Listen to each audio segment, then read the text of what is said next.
I'm ELAINE CERCADO, a trainer, consultant, executive coach, and managing director of POWERinU Training and Coaching LLP in Singapore. And I welcome you to this webinar, Women Breakthrough 2020. Today's webinar is special as we celebrate Women's Month this March. This complimentary webinar is brought to you by POWERinU. I have worked for 30 years with diverse teams from multinationals as well as small to medium enterprises in emerging and mature industries in Asia-Pacific markets. I'm highly experienced in leading and operationalizing organizational transformations, and I have delivered complex projects, developed challenging businesses, and multicultural teams in Asia. I'm very proud to have motivated, empowered, and led diverse teams to meet goals. In 2008, I embarked on a second career in training, coaching, and consulting, and got myself certified in Singapore through APTA, in Singapore WDAIEL. I'm also a certified PMC, Practicing Management Consultant of the Singapore Business Advisor and Consultants Council. And I have certified in various leadership and management programs. I'm a certified coaching clinic licensed facilitator and also a certified executive coach by Corporate Coach U. So enough about myself. During this webinar, I am very, very excited to have two distinguished women who embody women empowerment as guest speakers. Let me now introduce them to you. Our first guest panelist is MARGIE PAGDANGANAN. Marge is the Managing Director and Investment Center Head of Citi Private Bank Asia Pacific, Singapore, a business of Citigroup Inc. Margie has been conferred the Institute of Banking and Finance 2019 Fellow Award in Wealth Management, which recognizes industry veterans who have demonstrated mastery of a profession and exemplified thought leadership and commitment to industry development. Margie is also a private bank industry group member and represents Citi in the various industry initiatives. She is a woman leading Citi or WLC alumni and is an active member and leader in the Women's Affinity Group in Singapore and passionate mentor for several women leaders. Marge sits on the board of Citi Trust Singapore Limited. Margie graduated from St. Louis University, Baguio, Philippines with a degree in accounting, magna cum laude. She completed the Wealth Management Institute Masterclass in Wealth Management in 2015. She's a certified public accountant, certified information systems auditor, and certified fraud examiner, and certified anti-money laundering specialist. She is married, happily married, and has 3 children. That's Margie PAGDANGANAN. I'll introduce our second guest speaker, guest panelist who is familiar with some of you. She's been a guest speaker, of course, and host as well of our previous webinars, Penny BONGATO. Penny is a motivational speaker, POWERinU Philippines Director, the first Jack Canfield certified trainer in the Success Principles in the Philippines and first in Asia. And she has also been recently listed as one of the top 100 Filipinos to follow in LinkedIn for Inspiration and Learning 2019. Penny is also the author of the book Ask for a Bigger Blanket and Career Shift, Follow Your Passion. Penny's ultimate goal is to help change the lives of 100,000 Filipinos through dreaming bigger and achieving their goals. And right now, she has trained more than 50,000 Filipinos on the success principles, so she's definitely more than halfway to achieving her goal. With close to 20 years of experience in the field of human resource and various multinationals in the Philippines, Penny was the forefront of the boom of the business process outsourcing, or BPO as we call industry. She was also an executive director of IBPAP, IT Business and Process Association of the Philippines, a 2019 to 2020 Board of Trustee of the People Management Association of the Philippines, or PMAP as we call, and the PRO of the Career Development Association of the Philippines in 2014. Penny is also happily married with 4 children and 2 grandchildren. Everyone, let's all welcome our guest panelists, Margie Pagdanganan and Penny Bongato. All in and both in power red attires. Well, we didn't discuss that, huh? You didn't talk about it. That's right. Okay. And so what I'll do is introduce broadly the topic that we have today by introducing about International Women's Celebration, the International Women Month, and what we celebrate and what's the theme for this year, 2020. And then from there, introduce a framework that will be the basis of our discussion with Margie and with Penny. So I will now proceed with introducing about the International Women's Day. International Women's Day was actually last March 8th. It's a global day celebrating the social, economic, cultural, and political achievements of women. The day also marks a call to action for accelerating women's equality. It has occurred for well over a century, with the first IWD gathering in 1911, supported by over 1 million people.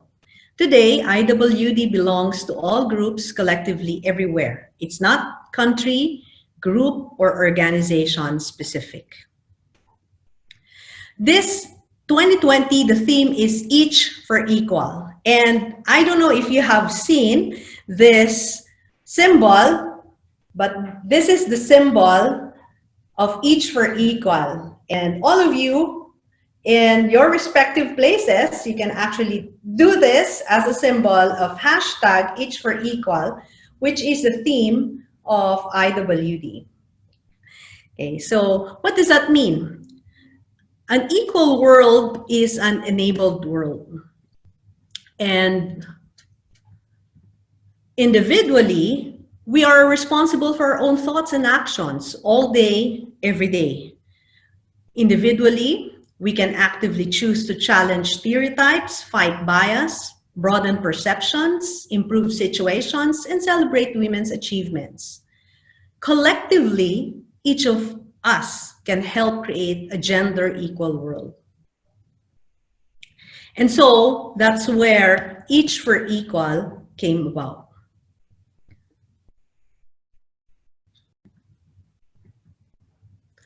It's drawn from the notion of collective individualism.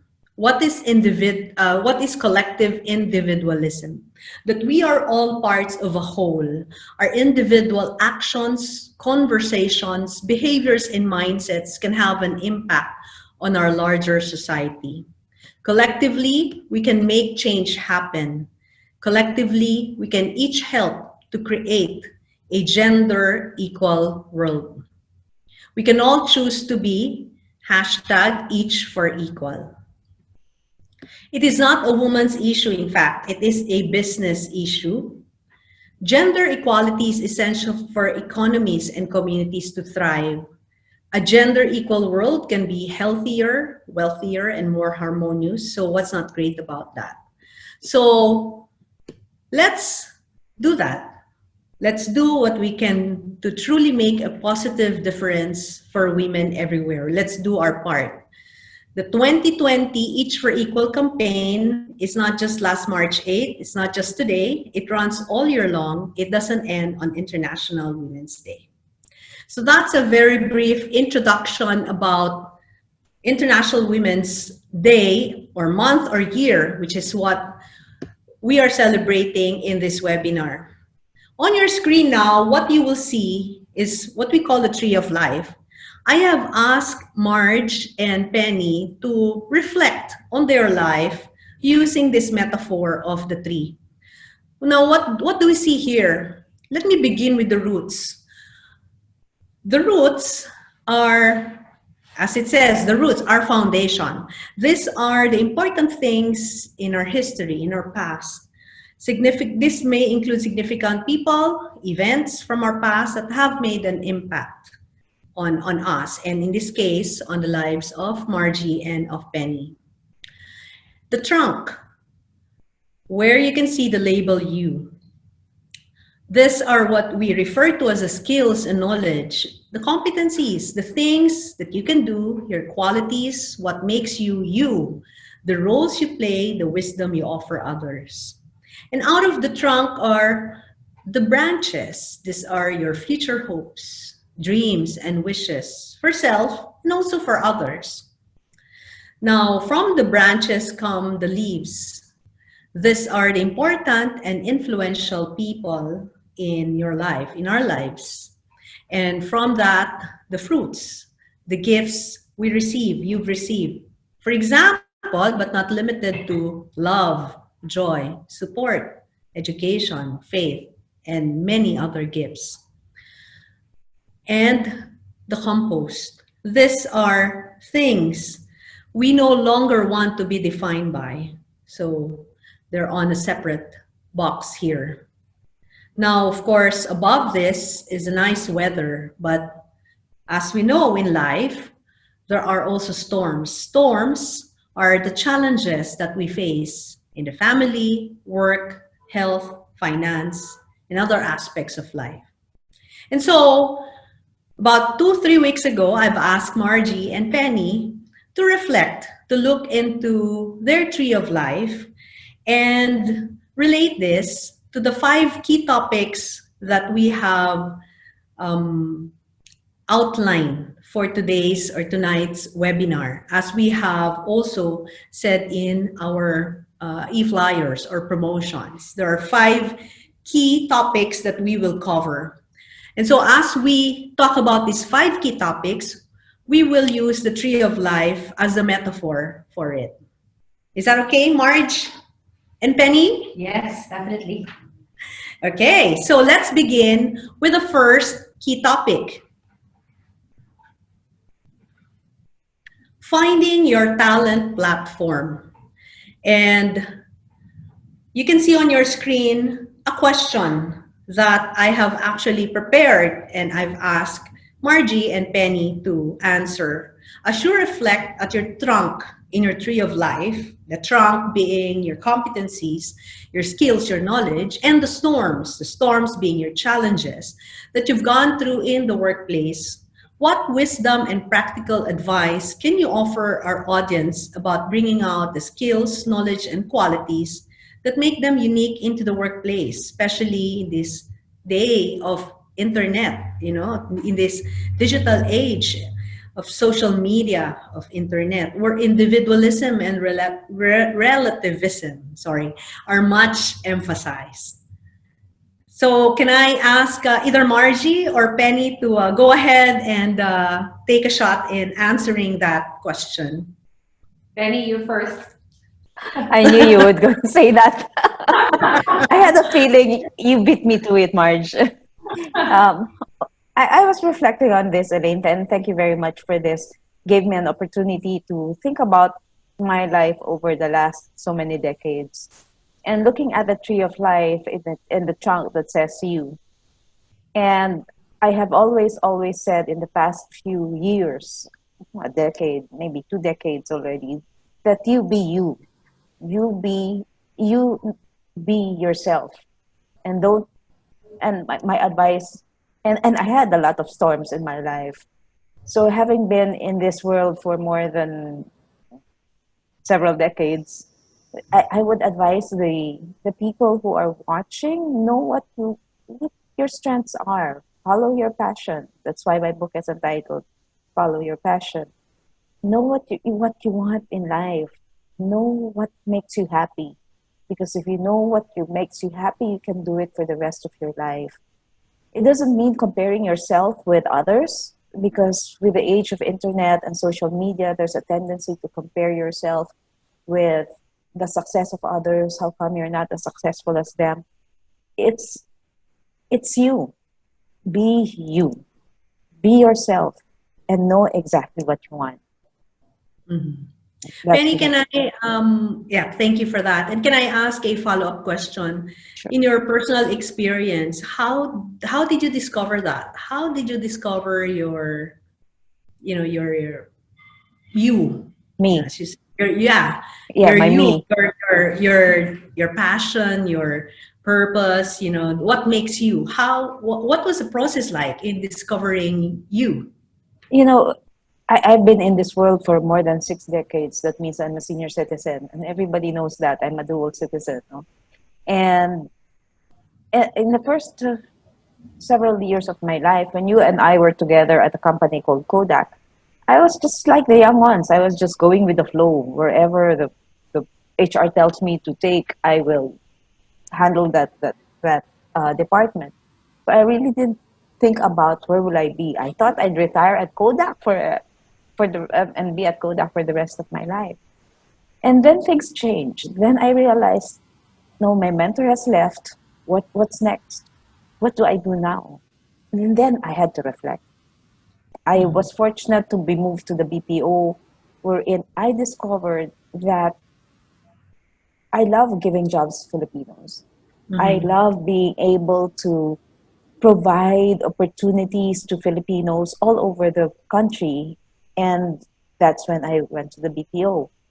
And then I did realize, having given jobs to Filipinos, I realized that it doesn't stop there, because it is the Filipinos who need guidance. And then Mm-hmm. I found Jack Canfield. He's my mentor. I rediscovered myself, and I kept on reinventing myself. Okay. So what I hear from you, Penny, is being open to many opportunities that have come along the way, not closing the door to that time, Kodak, and Mhm. by being open to the opportunity that time to the BPO industry, Yes, it yes, but Elaine. it opened you to many, many or unlimited opportunities to grow and to be where you are today. Yes, So Elaine. In fact, I have to tell you, I work night shifts. So many, perhaps some of the people, some of our participants have never worked night shift. I worked night shift for 5 years, and believe you me, I loved it. I'm, I've done it, been there. I loved it. mhm. Thank you. Thank you for sharing that, Penny. Let me now turn over to Margie here. Actually, Yep. we're in the same venue here in Singapore. And hear about her story of and her wisdom and practical advices about this topic. Okay. I think very similar to what Penny said about being you. When you enter the workforce, what's very basic is your competence and your knowledge and your skills. What really makes you unique, honestly, will be, frankly, your attitude and your values and your authenticity. Over time, that's, I think, what becomes very important in this world. Because if you look at social media, if you look at everything, everybody is trying to portray a person that is not themselves, or a person that they think is the best version, or a person that they think um, social media will like, or that everybody will like. At the end of the day, you cannot perform fully and you cannot perform well if you're not true to yourself, and if you're not authentic to who you are. So what do I mean? It means to say, when there is something in the company or anywhere that is crossing your values, that is not something that you believe in, that is not something that you can do, then it means to say it's already a sign for you not to do it. And that really what allows you to be unique, that allows you to be different. Another thing that's I discovered on early in my career as well is, what makes you good with one boss doesn't necessarily make you good with another boss. It's very important, as you switch bosses, as you switch careers, as you switch jobs, that you listen and understand your new boss, and you really find out what that boss wants, and what for that boss is good, and that will then allow you to adjust yourself and know how you can perform again. Mm. I would say that's it. Thank you. That's very interesting. It's actually quite a reverse of what we are used to. Because I don't know, but when I was starting and even when I was a manager, I would think that my boss should take care of me, should understand me, should, should do everything for me. But it's actually the opposite. What you're saying is that we should tune in to our boss, listen to our boss, and in fact adapt to our boss. Yeah. Is that what you're saying, Margie? And can you Yes. elaborate more if Yes, possible? that's exactly right. Because, for instance, when I was young, and maybe still today, my husband will probably say that I'm really very proactive. I'm very passionate. I'm always, advanced. And my bosses before, I used to work for SGB, and my bosses used to like that. I used to finish things in advance. I used to be early, and they like that. When I switched to another boss, I was also that way. And that boss said, no, I don't really like you to be that way. I don't want you to be ahead always. I want you to listen first and understand and then do it. So I think that made me think as well. The other thing I think that you said, Elaine, that I want to tell all of the young people today is you shouldn't wait for people to take care of you in the company. You should take care of yourself, and you should actually know what you want and go for the things that you want. You should raise your hand. When things and opportunities open up, don't wait for somebody to tap you on the shoulder and ask you, are you interested? Or do you want that promotion? No. You should actually go for it. Well said, thank you. And that's probably why you are the head of Citi, right? Very proactive and raising the hand. Yes, so thank you very much for that valuable lesson. We will move on to the next topic here. I think we've got a couple of valuable lessons here from Margie and Penny. And the second topic is actually also connected or related to that that we're talking about. Okay, so communicating and overcoming, building our confidence. And in the process, overcoming our fears. Because we all have fears. We have our fear of public speaking, of rejection, of loss, of change, of the unknown. And trying to build our confidence is easier said than done. So when we look at our compost, if you remember the tree of life, this is defined as the things you no longer want to be defined by. What helped you most overcome your fears and build confidence? Okay, so that's the first question. The second question is, what lessons and tips can you share with our audience in terms of communicating assertively in the workplace, especially in the organizations which might not be or which might not have many women leaders in place yet? All right. I think one of the composts that has been in my life is when you're younger, you always think about wanting to please others or wanting to be perfect or wanting to be liked. And the honest answer really is you will never please everybody and not everybody will like you. So what you really need to get over is getting over and moving on from your last criticism or moving on from your last failure and not letting that define you. So for instance, sometimes, especially us as women, when there's a job that's out there, we always think about, the qualifications, and we always say, oh, I can do 5 of those, but I can't do 5 of the rest, so I won't go out for that job. Whereas typically, what we've seen, and not to be biased, but what we've seen typically when we post the jobs is we see like 5, 6, 7, or 8 men going for that jobs and telling you why they're going to be great at that job or why they have 11 out of the 10 characteristics. Whereas the woman is still thinking, oh, I have 5 or I can't do it all. So really, the compost in your life and what makes you overcome your fear and what makes you brave is just not to listen to the criticisms and don't let it bring you down. You can listen to it and you can think about it and probably reflect. If there are things which are correct, then maybe there's something that you would need to adjust. But at the end of the day, you just have to move on. You cannot put that, for your whole life. You just have to carry on. And then that moves into communicating assertively in the workplace. You always have a voice and you always have a view. So you have to make sure that at the seat in the table, you always say what needs to be said. You cannot be ashamed or you cannot be shy, and you cannot say, maybe I'm this, I won't be heard, maybe it doesn't make sense. You just have to go ahead and say it, because otherwise, they will not listen to you if they cannot hear you. Okay. And I will ask Marge to actually look here. Okay. Yeah. Apparently, they cannot see you. Okay. Yes, okay. So Penny, go ahead, please. I'd like to share a failure. So you mentioned about fear. Fear, having attended Jack's workshop, Jack Canfield's Success Principles, fear is fantasized false experience appearing real. And for those who know Brother Bo Sanchez, he also says the same thing. We fear. What is fear? False experience appearing real. It's not yet real, but we imagine it to be.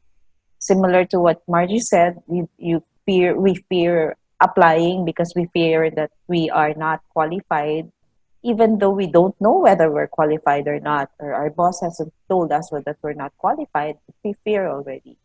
So fear is, take out the fear. Fear is not real. Like when we were young, we were being asked not to go to that madilim na lugar, dark place, because there's mumu, there's a ghost, but it's not real unless you have a third eye. No? But I'd like to talk about an experience that I've had, and I've shared this in my book, Career Shift, Follow Your Passion, and it took me a while before I shared this because it was such a failure, and having already a name in the BPO industry, I couldn't face the fact that this happened in my life. So as many of perhaps the people know, I was the first employee of Convergence in the Philippines, employee number one. That was 17 years ago, March 16 to be exact, of 2003. So I was pioneer in the BPO industry, did a lot, built the industry, having said to be the highest paid HR at that time. And then when I moved to another company, I was doing very well. I left the industry. I went back to the industry and I moved to Teletech. Went back to night shift. And believe you me, I tried to go back to the night shift. But on my 5th month, my boss talked to me and he said, Penny, it's not working. What does that mean? It's not working. And I told my boss, yes, he's the country manager. I said, yes, I could feel it's not working. So my husband retired, we have 4 children in school, and I was out of a job. How do I face that? How do I face the fact that Penny Bongato, who started the BPO, started HR pioneer in the BPO, was not even made regular in a company that has 15,000 employees. I was jobless and I was sulking. I was really sulking. and having watched Steve Jobs in his speech at Stanford, I was telling myself, parang ganun ang feeling ko, ha? I felt the same way that where will I go? But I had to get up and keep on moving because I needed the job. I needed my family needed me to be strong. And believe you me, it started a new me. It started a new me. I kept on moving. I kept on going. I started teaching in college. I started consulting. I started volunteering to speak in public places, in conferences. I was walang hiya. I always tell my students and people who attend my workshop, 3 things in life to be successful, especially if there are rejections and fear of what will happen next. 1 is never give up. 2nd is never stop learning. And 3rd, and I'll say it in Filipino first, dapat sa buhay, walang hiya ka, not shy. Because if you are shy, nothing will happen to you. You will not move forward. So my advice to the young ones, especially to the women, if you're given a job offer to become the managing director, grab the opportunity or maybe think about it. They always say when a job offer to be managing director is given to a man, the man will immediately say yes. When the same job offer is given to a woman, the woman will say, wait, I'll talk to my husband first. I'll talk to my family first. So there's a big difference. But if you really know that you can do it, and you know that you have the support of your family, go for it. That's my advice. Thank you. Thank you for that inspirational story, Penny, and for Marge's advice on building confidence, overcoming our fears. So dapat wala tayong hiya. in Take that in a positive way, of course. Have the courage, have that boldness to go for it. We all have our fears, our fear of rejection, the job loss that you experience, the judgment or criticism that maybe that we may hear. But sabi nga nila, from these fears or from these obstacles, we learn and we rise. Okay, so and what's important is that there will be failures, but we rise from it, and that's the more important part of it. So if you didn't rise to it, Penny, there wouldn't be a Jack Canfield trainer and book author and consultant and keynote speaker that we know of today. And so that was actually the trigger point for your life. Yes. Okay, we will move on to the next one, which is a very real issue that many of us face, balancing family and work. And so let's talk about the branches that relates with our hopes, dreams, and wishes. In the tree of life, you recall these branches, are those. And we all have our hopes, dreams, and wishes in the various roles that we play at work, at home, in our society, in our community. We know that these branches may change depending on which phase of life we're in. So, Penny and Margie, how did you balance your family and work at different phases of your life? And if there's anything that you will do differently, what is that? Okay, so I leave it with the two of you. Toss coin. Who will answer first? It's okay, I can go ahead.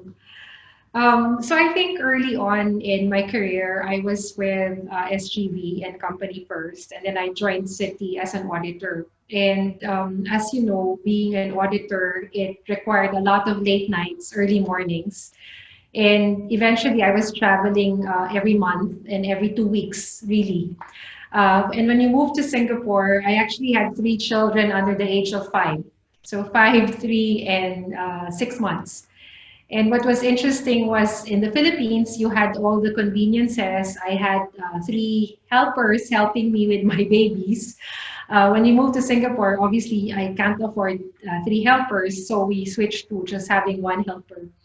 So how did I balance work and family? It was very challenging, but it was successful only with the support of my dearest husband, as well as my mom and my mom-in-law, who were really like my tribe, my family support. They were the ones who kept the house going, who kept the children going when I was away. But one thing that I did was whenever I would go home from each of my trips, I would make sure that I would take my children and really spend the time with them. I couldn't give them the quantity, but what I tried to give them was the quality. And now my kids are 22, 20, and 18. And I did ask them actually a few weeks ago or a few months ago, did you ever miss me, or did I miss out, or did you feel that, I lacked in my time with you guys? And thankfully, I don't know, maybe they wanted something. Thankfully, they said, Mom, no. So I think they felt the love that we poured on them, that I poured on them. And like I said, my husband, my mom, they really helped a lot in balancing that out. If you ask me what I'm going to do differently, one of the things that I really like, Elaine, that we practice is really the having the one-to-ones with my children. So this is something that I do today at their age, and it's really a wonderful opportunity to speak to each of them individually and separately. And it has given us a lot of, I would say, breakthroughs, a lot of insights Mhm. into what they're thinking, and it's really given us a lot of bonding time. So this is something that if I knew of it then, I would have started earlier. Mhm. But it's something that I'm grateful that I'm able to do today. Thank you. One-to-one is a very good practice. And now that they're like young adults, Yeah, right? Or exactly. adults actually. Adults, yeah. You probably are talking about, very different things when they compared to when they were younger. Yes. Yes. And as you said, it takes a village to raise a child, right? Yeah. So with the loving support of your husband and your mother and mother-in-law, yes, that was critical to Very important. yes, to the balancing. Thank you very much again. Thanks. Penny, Oh, this is very, very difficult for me because I know you mentioned that balancing was really a challenge for you. balancing, no, I did not have a work life balance. Uh, why? Um, my husband retired very early, and my kids were just in grade school, and grade school, high school, four of them. So I was a breadwinner, and I did have my mom. They my parents passed away when my first child was born. Both of them passed away in the same year. My mother-in-law was sick, so no help. It's just me and my husband. So he retired. I was the one working. I worked night shift. I didn't see my children. I come to the house. They're not yet haven't arrived from school, so I will sleep, and then I will leave the house. They're already sleeping. I'll come back. So I hardly see them. I hardly saw them. So there were times in the past when I was working night shift wherein I would come home on weekends, and the maid would even forget to put my plates because they thought it was a weekday, and they would tell jokes that I don't understand because I'm not in. Do I regret it? I have to be very honest. I don't. Why? Because we won't have food to eat if I regret it. Will I do things differently? I'm trying to make it up now by spending more time with my children, by spending more time with my grandchildren. I have not two but three grandchildren. Should my husband should have retired early? He wanted to. That's nothing I can do. So ours is reverse of roles.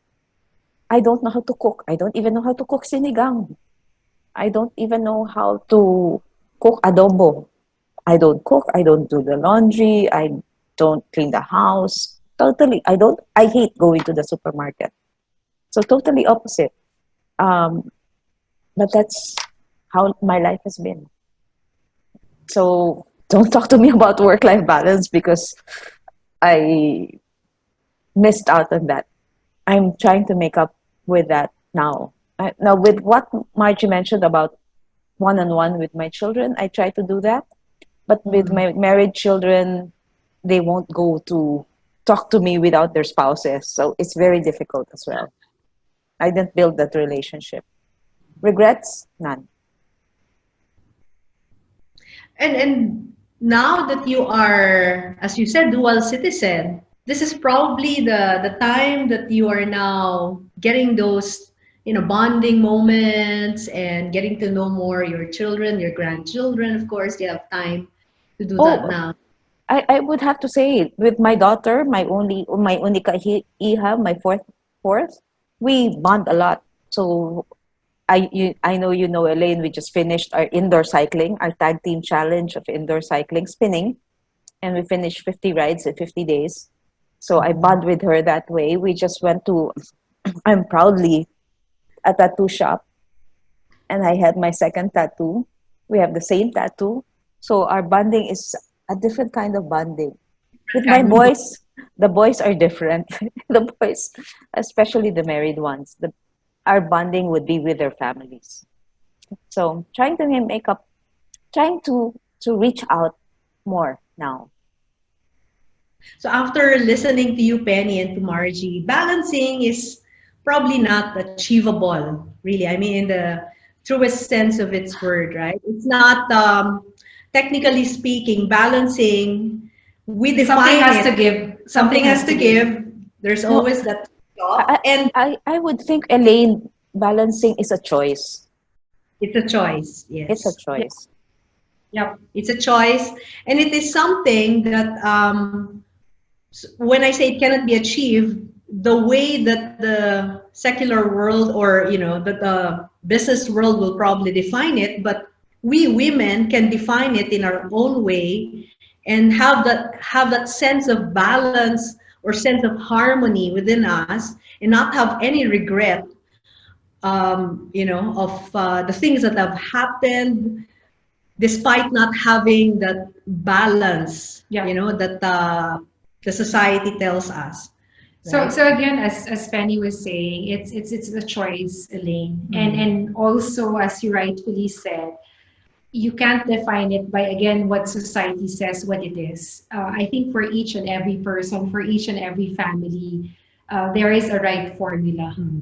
And if you are married or if you have a partner, it's very important for you to have that conversation with your partner or your husband, your wife, whoever it is, Mm. just to make sure that both of you are in the right place and you're Yes. doing what you're doing for your family. Yes. And that the partnership is working, the family is supporting, Yes. the joy and that sense of peace is there, and that could vary from person to person.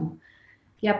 Yes, That's that right. could with you, Penny, and that could work with Margie, and that might not work for other women or other families. So we have to, as what you've said, discuss that, have that agreement with our family because they are the people affected when we are, doing this balancing act. Correct. Correct. Okay, And I think very the important interesting. thing, Elaine, like Mhm. Penny said, is not to have regrets in life. Mhm. You live by your choices, and you actually have to be go ahead with it. Don't regret whatever it is. Yes. So we move on with our choices in life. We have one comment here. Great motherhood stories. We just have to be okay to deal with whatever life throws us. We can't compare as everyone have a unique situation. Well said from Gina Ilarde. We have a question actually from our earlier topic. And I think I'll just bring it up now before we move on to the fourth topic. How do you build up the confidence of your team member who doesn't have self-awareness and is always on the victim state? That was related to the earlier topic on building confidence. Mm. Would you like to answer that, Penny or Margie? I would say that I actually had an experience where I had a team member who wasn't self-aware. So basically, whenever we would give this person the feedback, this person would always, blame the other person. So at the end of the day, it reached a point where I sat this person down and I said, look, you've had feedback from four different people. Are you telling me that the four different people are wrong and you are correct? It's very difficult, Elaine, if a person doesn't want to accept and a person doesn't want to be self-aware, no matter how much feedback and coaching and mentoring you give. And as managers, as team leaders, as mentors, typically you spend the time and you give them opportunities to reflect, you give them opportunities to listen to the feedback. But at the end of the day, if they are not open and if they do not accept it, or if they feel that I'm always the victim, it's not easy. Because sometimes some of our teams or some of the persons we are dealing with, some of our colleagues who we are dealing with, have a lot of family history. Yeah. Something could be coming from their childhood, coming from their family. And so if they are not willing to listen and to accept, it's really a challenge. And sometimes you do your best, but you're not also a psychologist. Maybe you are, but you also have a lot of other people to take care of as well. But I would say coaching, Mhm. feedback. That's typically how you deal with it. Yes. But to your point, coach the coachable. It's Yes. very hard to coach the uncoachable or not Yes. open to coaching. Yes. Thank you. I'll move on to the second to the last topic. In the interest of time, Penny, if that's okay, I won't ask for your answer anymore from the last one, but I'll ask your answer, of course, to this one. We all face storms in life. We go through, be it at work or at home, with our health, our finance, or brought by external events like the COVID-19 that's happening Today. today. How have you handled a particular difficult challenge at work? Was there anything in your roots, the roots we said, or your history, your past, or anything in your leaves being the influential people in your lives that have helped you rise to this challenging situation? And a follow-up question to that is about being resilient, and what advice do you have about being resilient? Penny or Margie? Okay, let me start. With the storms in my life and the roots. No, we were talking about that earlier before the webinar. Uh, I remember the time that my father was an influencer in my life, going back to a long time ago. And I was telling Elaine it was so difficult because senior moments can't even remember the past. No? But my father was a very key influencer in my life, and there were two other people who helped mold me. One was our former boss at Kodak, RSS, Romy Serrano, and the other one is Jack. Jack Canfield, I've been a certified Canfield trainer since 2014, 15. But I attended his workshop in 2010 when he came over to the Philippines. I attended his workshops twice, and I paid for it. It wasn't sponsored by the company. So I learned a lot, and I have decided that I will apply the success principles in my life. Wasn't even thinking of teaching people about the success principles, but really applying it in my life to help me rise to the challenges. I've had many challenges in the past. I've been married for 34 years, but there was the first 7 year itch wherein we were already discussing who will take the kids. Ako ba, ikaw, or paano yan? No, it happened.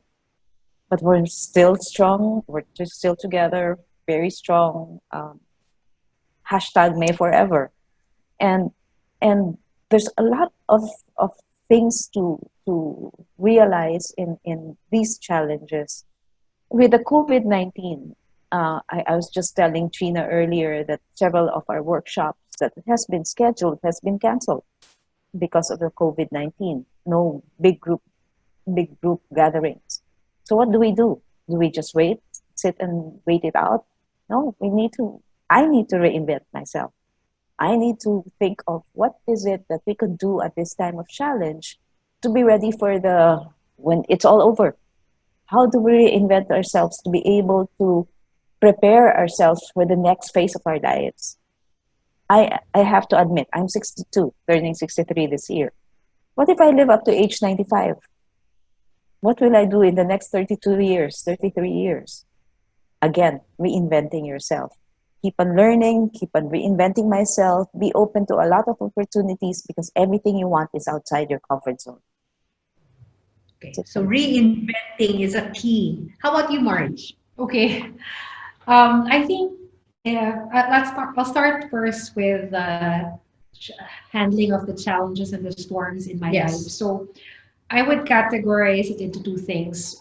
Some of the storms in my life have been those that are very, very personal, like, my mom getting hospitalized here in Singapore for 4 months and then eventually passing on. And then the other storm in my life, I would say, is career-wise. Not getting something that I really wanted, and even worse, as an auditor, you always because of the nature of my job. Sometimes I am put in a position, Elaine, where you really have very, very painful discussions with very, very senior people.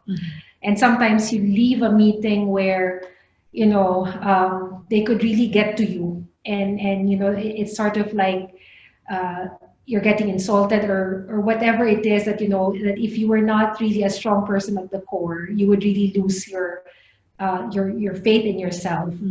But the things that have helped me really through the storms in my whole life, in these both aspects, professionally and personally, have been my faith and really my family. Um, I remember, and I think Penny was also mentioning that her father has been a big influencer in her life. My father and my mother have been big influencers in my life as well. I was a daddy's girl. My dad was an engineer in Baguio. He was known for his integrity. And during the 1990 earthquake, none of the buildings and houses that he built fell down. And people were calling him. And that was because, he made sure that he used the right materials. He made sure that he kept his integrity. He was not after the money. So the values that my father put in me are the values that I turn to in the depths of my darkness, whether it's professionally or personally. I just go back to, what would my parents do? What have they taught me? And somehow it is through the values of my family, of my parents, that I'm able to find, my peace, that I'm able to find my strength to go on.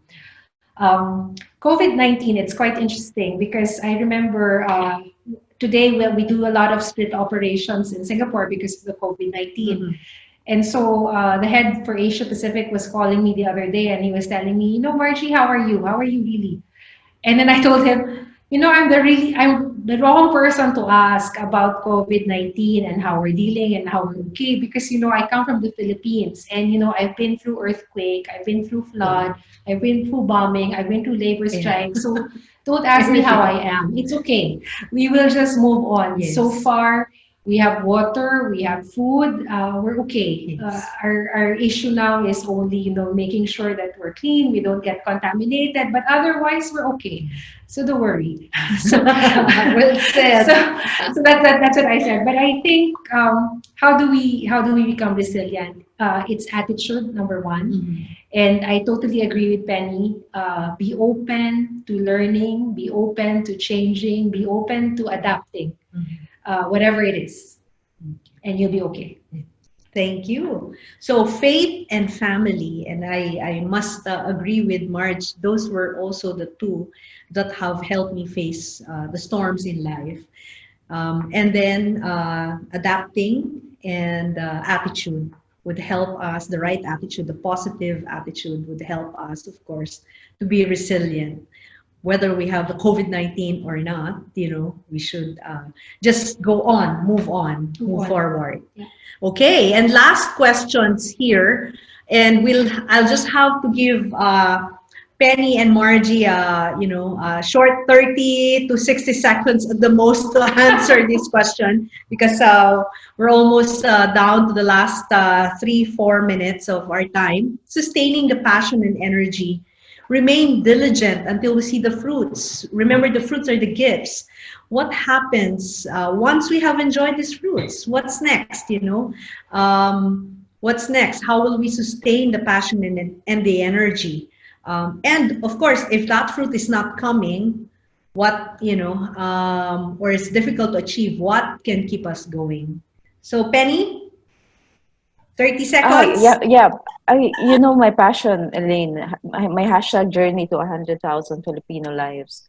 So I'm very, very passionate about making Filipinos dream bigger and achieve more and aspire for more despite all the challenges we're facing. So what will keep me going? That's it. I want a better Philippines. You have a better Singapore. We want to be like Singapore or even be better than Singapore. It may not be in my generation, maybe in my children's generation or in my children's generation, but I want a better Philippines. What happens when I receive that? I've achieved that, I'll change it. Hashtag journey to 1,000,000 lives.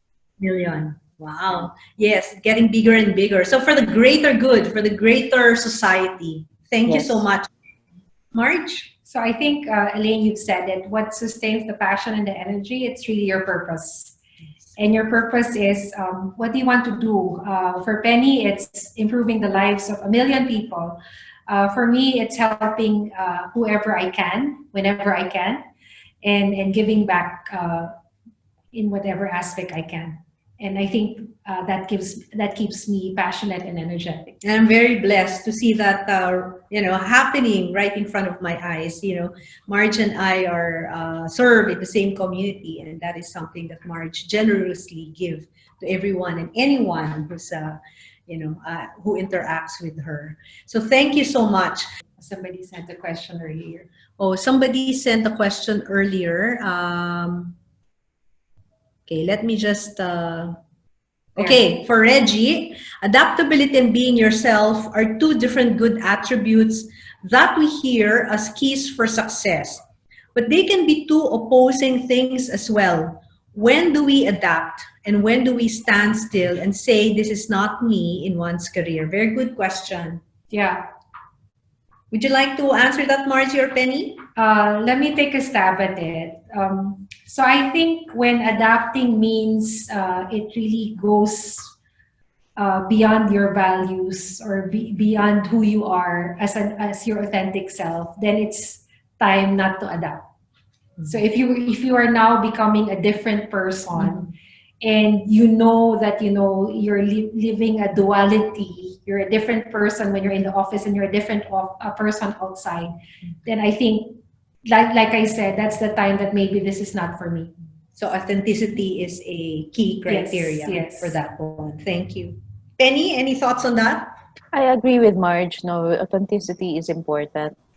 However, many people say, even though my career is not, this is not really what I like, and it's hard for me in my career, but I need my job. What do you do? I need my job. I have to feed my family, and that's what I stated in my book, Career Shift, Follow Your Passion. If you really need your job and you can't leave because you need to feed your family, find another thing that you can follow on the side, and until that passion of yours become big enough to be able to take over your job, quote unquote. Because all of us need to have a side hustle or a side gig, because we cannot just do and remain employed for the rest of our lives. You need to follow your passion at one point in your life and be ready to give it all out when time comes. So that's my advice. That passion interacts or is aligned with the purpose. Yes, exactly. Skills, with the tree of life that we've been talking about. So thank you so much, Penny. And just one more comment here before we close. Inspiring sharing. And from Johanna Thomas and from Dina, I enjoyed listening and really learned a lot. Thank you very much, Penny Bongato, for all the insights, for all the sharing of your life experiences.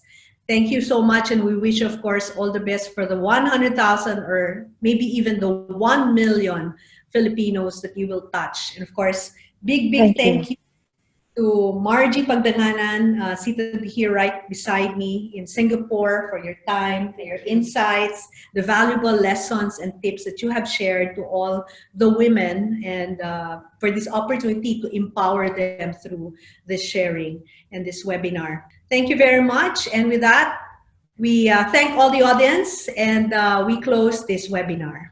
Thank you.